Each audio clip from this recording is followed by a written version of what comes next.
What's up, Tailgaters? You're in the booth with Tailgate Nate today. Welcome to my channel. More bowl game preview predictions coming for you. As yesterday, I sort of previewed the Saturday slate, at least the early games, the afternoon games. Today, we're going to finish the Saturday slate with the prime time, the night games. We got 3 of them for you today. This one coming from Mobile, Alabama. It's the Ventures Bowl. It's the South Alabama Jaguars versus the Eastern Michigan Eagles. So we're going to talk about everything Jaguars and Eagles here in a minute. But before we do, you guys know I have to say thank you for all the love and support the channel has seen as of late. It's been absolutely crazy to me just to see the way that this channel has grown, and you guys have killed it with the support. Hey, continue to show your support during the postseason by interacting with the channel any way you can, because any way you interact with the channel helps to support what I do here on YouTube. So whether that's doing what you're doing right now by watching the video, doing the big thing by hitting the subscribe button, ringing the bell, or liking, commenting, sharing, you're helping support what I do here on YouTube, and I'm very appreciative of anything you guys are willing and or able to do. And before we fully dive on into this video,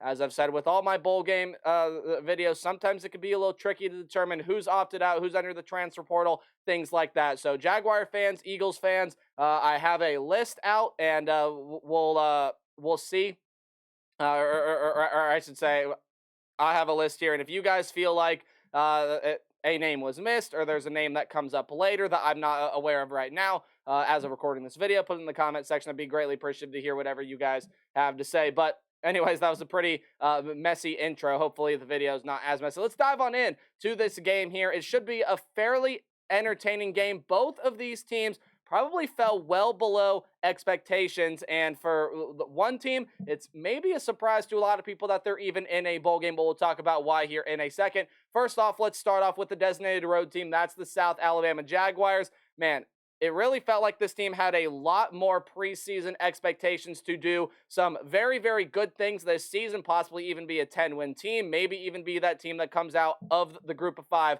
to represent in a New Year's Six bowl game. Neither of that really panned out. This is the team that kind of struggled this year at times. Last season, they really pulled out all of the close games, and this year, they didn't really do that. However, this is still a very, very good team, and it is led by their quarterback in Carter Bradley. Now, to my knowledge, as of recording this video, do believe he is going to play. 2,660 yards, 19 touchdowns, and 7 interceptions this season on 67.8% completion percentage. He is going to be without a couple of very key weapons, though, as LaDamian Webb, a 1,000-yard rusher this year, exactly 1,007 yards, 16 touchdowns. He has opted out. He will not be playing in this bowl game. And then his best target at wide receiver, and Colin Lacey, 91 catches for 1,316 yards and 7 touchdowns. He has entered the transfer portal. I believe he is like 5th or 6th in the nation in receiving yards. He's a very, very good player. He is going to be missed big time. Now, Carter Bradley is still a very good leader. Sure, the stats might not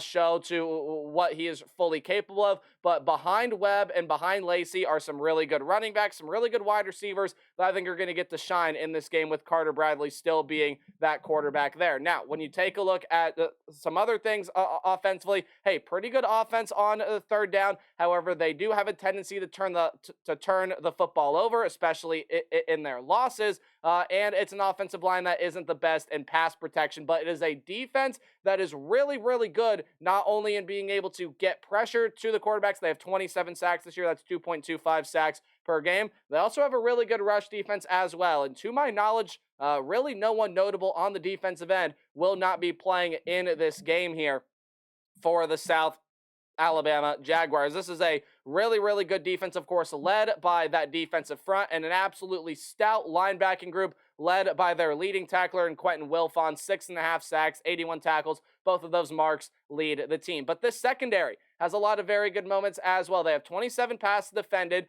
which doesn't seem like a lot, but 17 of them are between 2 guys. Those guys by the names of Ricky Fletcher, and probably their best defensive back there in Jaden Voisin. You also have 11 picks, 8 fumbles recovered. Oh, and it's a pretty good team on third down defense as well. Let's move over to the Eastern Michigan offense, and a lot of people might be looking at it and say, Nate, these are typos, right? No, this is what the Eastern Michigan offense has done this year. I know it's very confusing and perplexing because just statistically, this is not a very good offense. And if you're going to look just purely based off of yards and points, this is one of the worst offenses in the country. They don't even average 275 yards per game. They really struggle to run. They really struggle to pass. They're not a great team on third down. They sure do a fairly decent job at limiting turnovers, I guess. Their offensive line is not really great. And their quarterback by the name of Austin Smith, it has entered the transfer portal, has 1,775 yards, 9 touchdowns, 7 picks on 57% completion percentage. So you're going to have a guy whose name I know I am going to mispronounce here, but Udengwu, that backup quarterback, he will be starting here in this bowl game, I do believe. So if you don't really have, like,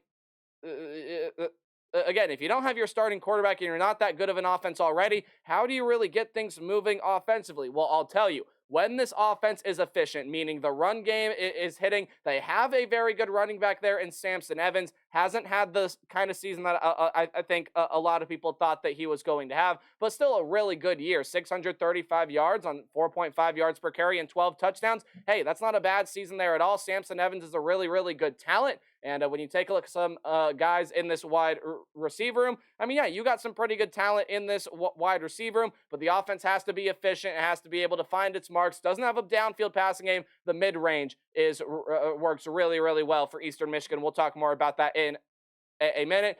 And the defense statistically is not that great either. Now, they're going to be without one of their better weapons in an edge rusher in Mekhi Coleman. 39 tackles, 4 sacks, and 1 pass defended. He actually led this team in sacks there. Officially 4.5 sacks. And then Peyton Price is sitting right behind there with 4. Again, not a team that provides a whole lot of pressure to opposing quarterbacks. Just 22 sacks on the year. The rush defense is not fantastic. However, the secondary, hey, it can have some pretty good moments. I mean, it has 46 passes defended this year, but this team loves to force turnovers on the ground. They have 14 forced fumbles. They've recovered 11 of them. Compare that to only 7 interceptions on the season. So on paper, this just seems like a mismatch, right? Well, let's dive on into your what to watch for, kind of like your keys to the game, just some things I think you should keep an eye on while you're paying attention to this one. Let's talk about the keys for the South Alabama Jaguars because really they seem very, very simple. This is a run game with South Alabama that, yes, I believe if you go back to that previous slide, the numbers escape me. I believe 160, 170 rush yards per game, something like that. But when this team runs the ball, they are very, very effective. Now, the run game is going to have to deliver here in this game, as again, this is just an Eastern Michigan team that is not that great at defending the run. Now, without LaDamian Webb, who steps up? You got guys like Bullock and Lee and McReynolds that all of them have had at least 30 carries here. And Carter Bradley's not a guy that's going to get outside of the pocket and run. So it's up to a running back to really step up and really deliver. And it's going to already put South Alabama in a great position to win this game. But without Colin Lacey, I believe there are other wide receivers that will step up. So some of the names there behind Colin Lacey, Jamal Pritchett, the tight end, and DJ Thomas Jones, Javon Ivory, and some other names there as well are still some really good pass catching weapons, Pritchett and Thomas Jones being the main two. I think those guys are going to step up, and I think Pritchett especially is going to be due for a pretty big day here. He's definitely their best downfield passing threat, averages 15.4 yards, or actually averages 15.4 yards per completion, and again, probably their best downfield threat besides Colin Lacey, who of course will not be playing here in this game. But consistency and turnovers were the issues for this South Alabama team. When they didn't turn the football over, they looked really, really good. When they did turn the football over, that's when they would lose games. So which version of the Jags is going to show up? That's going to be a big point of contention. I believe the really good version is going to step up. You have to assume that you're going to get the other team's best, which means what can we expect from Eastern Michigan? Well, I'm going to kind of hit 2 bullet points in one here because explosiveness is just not the MO of this offense. You saw the offensive stats. This offense, comparatively speaking to everyone else around the country, is abysmal. It is just not that great at being able to get yards and drive down the field. However, here are things that worked really, really well for Eastern Michigan offensively. And when these things worked, yeah, this can be a pretty dangerous offense. Now, again, it's going to be really interesting to see what not having Austin Smith does here in this game, and see Udengwu or maybe McCoy or someone else step in here at the quarterback position. But mid-range throws and a steady run game are what drives this offense. And again, kind of two bullet points in once. Explosiveness isn't their MO. Mid-range throws and steady runs are, and when they work, they can be very dangerous, especially when you have some weapons like Samson Evans and a lot of these wide receivers here, most notably in Tanner New, who has 50 catches, 479 yards, 3 touchdowns. But turnovers must be in favor of Eastern Michigan. When Eastern Michigan forces turnovers and when they don't turn the football over, much like South Alabama, this team sees tremendous success. And that's where a lot of their successes come from, being able to capitalize off of turnovers that their defense is able to force. But again, you really see it on paper. This game is, I think, a mismatch from start to finish, especially now that Eastern Michigan doesn't have one of their best defensive weapons in Mekhi Coleman. Austin Smith, that experienced starter, is gone. No other quarterback has thrown more than 30 passes for Eastern Michigan this year. I think despite not having his two best weapons in LaDamian Webb and Colin Lacey, I think Carter Bradley and the South Alabama Jaguars are going to control this thing from start to finish. I like South Alabama to dominate this game. I think they have too much explosiveness. Eastern Michigan just doesn't have enough of an offense to be able to keep up, and the Jaguars, I believe, are going to win the turnover battle there as well. 35-17 is the way I see it playing out. Let me know how you guys see it playing out in the comment section down below. But hey, as always, remember to play hard but tailgate harder. I'll see all you guys in the next video. Goodbye.